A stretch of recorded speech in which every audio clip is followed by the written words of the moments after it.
to help your kith and kin, on their come ups, as you've gone through so many hardships, you've had your successes and you've carried that on to others. But I'm curious that let's talk that this might be a fad, or let's talk that there might be a bunch of sales or favor and unfavor, right? Again, I'm not talking photography as a fad, but like this favor of where people want to put liquidity. What what tips might you have for these artists that if the tide comes in, that the tide could go out again, and that they don't overextend themselves, or what they do to prepare their brand and their craft for the coming years? This one's easy, I feel like. Number one, first things first, like you take money aside, you should also be learning how to invest in this space, right? Because if the tide does come in and then it leaves Yeah, again, so right? risky. You want your money to be making money so that you don't have to, like, let's just say I don't sell a piece for the next 6 months. God forbid, but it could happen, right? Well, I've taken some money, like I have a mentality for myself. I take usually 10% to like 20% give back by art. I take about 50%, 60%, and I reinvest it, and then I take the rest. I take some aside for taxes, and I take some. I take profit and use some for my family. That's the way that I do things, right? So the thing is, the tide could come in and then it could leave again, right? But as you're as you're making sales and stuff too, study the other side of this space to where watch what people are investing in, watch where smart money is going, watch where when you do get a little bit of ETH and you can invest in a project that could help you, build some wealth and stuff like that. Do it. It's good because not only are you helping yourself, but you're also showing a commitment to the space too. You're learning the space. You're learning how other people in the space operate as investors, as like collectors, and so you're able to speak that language and you're able to, kind of get on board there. Like my first investment was my first punk, like way back in July, and at that time it was like all my ETH. It was like 50 ETH, right? I remember when But you bought like, it. yeah, but then like it flipped the next month for 150 and blew my mind, right? But that like showed me right then and there. I was like, okay, like whatever I do, I gotta take some money aside for investments. And now I'm diversifying out to physical investments and stuff too. But that's the smart way to do it. That way, I don't have to worry if my artwork doesn't sell. I know that I've done my due diligence to take care of me, my friends, my family, etc. Also, No, I it's want to make one massive disclaimer. Investments doesn't mean you have to naturally stick your money back into NFTs. Like ETH is also an investment, and so are other fungible tokens, and so are Absolutely. equities.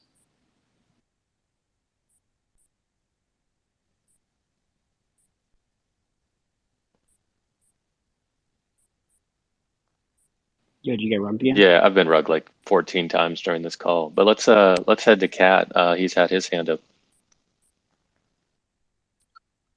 Hey, so I figured I'd kind of bring this back around to what I was discussing earlier to a degree, since like Drift is in here and um, with the 2022 and this idea of the, market honing in on photography, one thing I think about is the bad actors versus the good actors, because there's going to be both in the space.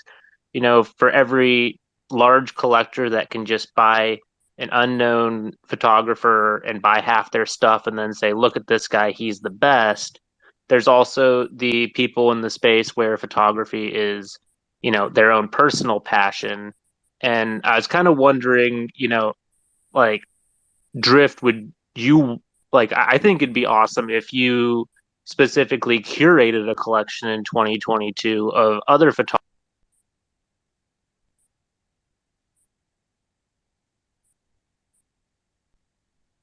Did he get rug? Yeah, I think I assumed it was me for a minute, but yeah, let's let's move to Amos. I know that you had your hand up earlier. Wanted to hit you too, man. Nah, I think what Drift said was beautifully said. So yeah. Okay. I just finished taking a shower, guys. No, I love it. Nice. Cat's coming up. We're getting him back up. Bet you smell good. Yeah, so we caught about the first 10 seconds. We caught about good actors, bad actors, and then it started to kind of go. So where I was going with that is, you know, uh, more famous photographers like Drift, like Justin Aversano, people like that. I think it'd be good in 2022 if they uh, curated their own collection of other photographers in like a spotlight manner at some point. You know, said, "Hey, look at these 10 photographers. I want to like highlight them one week." And tried to like really spotlight that these are people actually, putting in the love of it, not the, you know, this is easy photography that we can buy quickly and flip. And I mean, I know that, you're probably always just retweeting photographers you like and stuff, but are there any plans to do that in like a more official capacity? Because I think that like you have a brand at this point that lends itself well to doing that. Yeah, I mean to speak and GM everyone. It's been really nice to hear from folks. I see uh, Nathaniel had his hand raised first, but I just wanted to say if you weren't aware, Justin co-founded the platform Quantum, which is like a photography NFT platform, um, and they have curated. So that's definitely one to check out if you weren't aware or if you haven't checked it out yet. I I was not believe aware. how they did it. Okay, yeah, I'll pin one of their tweets. It's pretty dope what they've done. And just going back to like Justin, like a lot of his sales came directly from him. Like I think it's pretty understated, like how good of a salesperson he is and how just great he is at like telling his story. If you listen to that podcast, you'll totally know, like you'll get hit right in the gut by it. And he's obviously just like a gem of a human being, but his whole plan was to like use his platform to develop a community. And I think that's one of the things that, he did best. And in so doing, and kind of as an extension of that, he launched Quantum, which is photography only. Um, and they started with like a series of curated drops. So it was just them. I'm trying to think. I think it was Chris Graves is one of the like creative directors, and then it's Justin, and then I think there's a couple other people on the team. And yeah, they started just like curating from photographers that they really admired, and then I think they have some kind of application process, and then their kind of like long-term play is having like community, as in photography community sourced drops, and having like in the same way that Art Blocks has, curated, and then Playground Factory having like a similar mechanism. So like there'll be like curated drops where like the curators of Quantum, pick artists to be featured, and then they'll have it be open to the public as well. And one of the things that's a little bit different about what they've done, I think someone that did it similarly was Raven was one of the first people I saw do like random photography mints. And then I actually just missed it. I guess like Kath just did a drop yesterday that I totally missed out on. I'm not sure if that was randomized, but yeah, so it's like all random mints, and 100% photography. So yeah, definitely check that out. I'll pin one of their tweets. But I think that's why like Justin's also, without going too far from the point you just brought up, Kat, like Justin hasn't been pushing Twin Flames at all, like whatsoever, because he is prioritizing like the artists on Quantum. and just wanting to, just like have the focus be on photography and not necessarily, just getting a ton of liquidity into the Twin Flames collection, which I think is really cool. Like, I'm a collector, so part of me is like, yeah, maybe you could do both. But I love that he's just prioritizing the community, and built Quantum out. Well, and honestly, Fungible, I think that appreciate you bringing up Quantum and tagging it here so that others can check it out in terms of that curation. But honestly, I think he did have a good amount of time with Twin Flames, and I think that the auction and the rest of it was a perfect natural, I don't want to say zenith or pinnacle, right? But a great place to get as much signal as you could, and then transition that signal into the next item, which is this much broader thing of a come up for other folks and a company. So I thought he actually quite deftly handled that maneuver, rather than just, hey, yeah, I did one cool thing and kind of milk it too long or something. And I think he had a longer runway before it would be like milking, but just I think he did that very deftly. Yeah. Yeah, I'd absolutely agree. Like, his whole thing is he only does one drop per year, like one collection per year, and I think that's a pretty interesting way to do it. Um, yeah, not to say like anyone else should necessarily do it that way, but yeah. And then he also was part of the like founding team of the Raw DAO, which is an offshoot of Fingerprints DAO, which invests in like uh, generative art that's like 100%. What's the I'm like intermittent fasting today, and I'm running on fumes right now. But yeah, it's like Fingerprints DAO invested in like generative art that was totally on chain. The art was like the algorithms, and the code, and they started the Raw DAO and then seeded the Raw DAO by party bidding or releasing one of the Twin Flames for a party bid, which raised like 880 ETH or something like that. And that's like 100% of it is going back into photography as well. So I think if you want to help like curate those endeavors, I think you can just buy raw tokens. Yeah, I'll just pin some tweets and shut up because there's some really dope photographers in here that know a lot more than I do about the space. But yeah, thanks for the time. No, thank you. And Nathaniel, let's swing over to you. Oh, I was gonna say, does Drift want to respond to what Kat said earlier about curating first?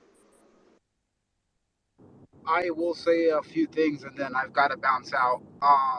First, I want to say what Fungible said about the Raw DAO and about Quantum is huge. You know, like I'm still working on a lot of my own stuff, and what Justin's doing there for photographers is amazing. I just joined the Raw DAO, and so I'm just getting integrated with the vision and stuff there, and it's super exciting to see.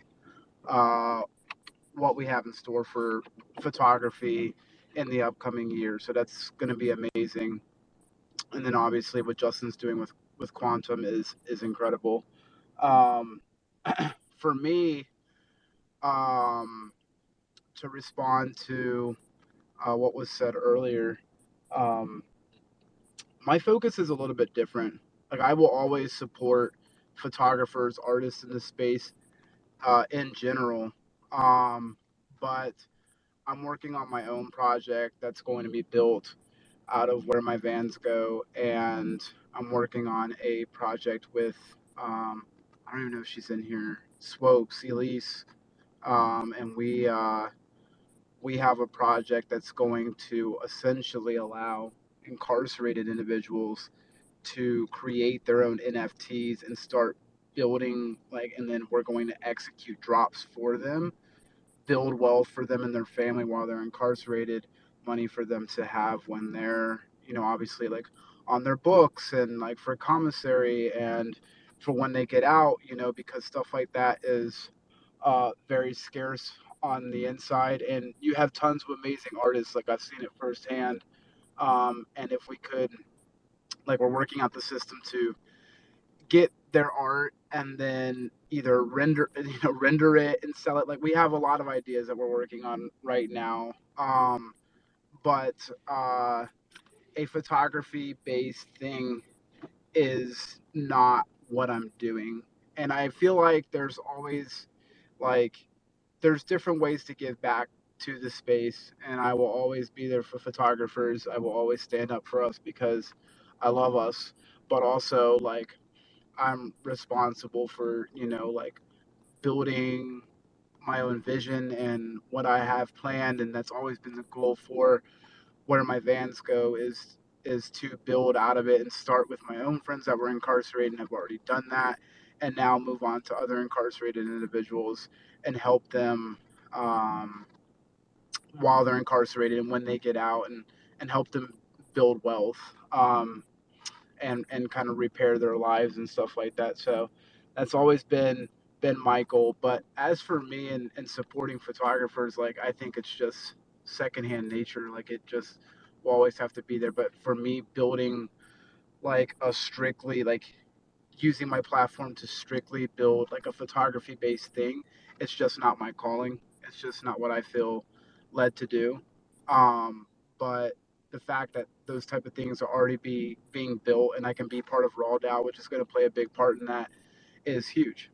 So that's just where my head's at and where I'm building in the new year, and what I always wanted my goal to be, because that's near and dear to my heart, and it's one of my convictions. So um, on that note, I've got to go.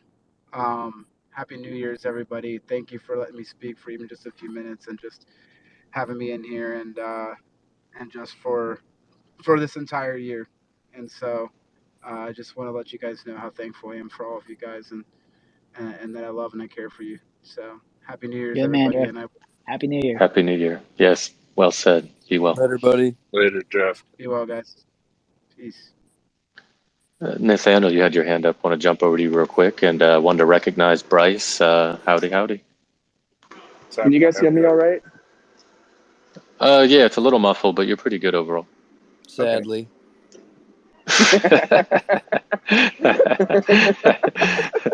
Move back from the phone about 9 feet and let's try again. Can you hear me okay? No, I'm just kidding. No, I think what Asira DAO and Raw DAO are doing are just absolutely amazing. But with the curation thing, I think it's also one of those things where like I think the beauty of like DAOs is it's a group of people and you kind of like it's attached. And I really feel it's about the art. I think when you get individuals doing the curating, and I'm already seeing this in the space, it becomes almost like a kingmaker type situation where they're looking for artists who it's I don't know, it feels kind of like Web2 where it's like they're choosing artists that they already know, and they're pushing that to other collectors, and yeah, I don't know. I just kind of go back to like what I said earlier, where I think it is an overall net positive, but I am a little dubious of like single individuals curating like this, like here's the best work. See, I feel like I understand what you're saying and like where your hesitancy comes from, but I feel the exact opposite about the same problem. Like, I see curation, if there's a way to curate at scale, the best people to identify, the gems of their own communities are the people in that community. So if you can enable people in their communities to curate and, recommend certain artists or pieces of art at scale, I feel like that's truly when you kind of like solve the problem of not having equitable chances for talent to get understood. I feel like with this technology, we have a chance to use the communities and use individuals to basically serve up the best opportunities in their community. Well, and it's funny because Lee and I were talking about this the other night in a Spaces. There's a book called The Master Switch by Tim Wu. Tim Wu is a Stanford lawyer that does a lot of like Silicon Valley IP work, and uh, and then became kind of an author and kind of this commentator on the technology space and IP. And the idea is kind of funny where even in the real world or the meat space, you kind of have all these individual workers, right, who are the masons and the cobblers and the handymen, et cetera. And then you start to get into partnerships and into companies, into corporations, multinational corporations. And then you start to see a resistance of the stranglehold and the gatekeeping or king making that we've heard on here. And then you get like an indie revolution or this counterculture that comes out of that. And I think one of the things is not only crypto, not only Web3, but then like you're getting this area where there's all these individual contributors yet again, and you start to see the ideas of curation and creating platforms for amplification. And I think that like hearing both sides of this kind of argument, and really say you guys are against each other, but of having this flat landscape and then having this amplification, that I think that we've seen this pattern occur before where Yeah, I think it's a human pattern. It's actually more than a human pattern. It's like a pattern in physics. And it basically is just something goes from high entropy to order, and then something new comes out that's high entropy that disrupts the thing that has order, but then slowly goes to order again. And this just happens in every like market cycle.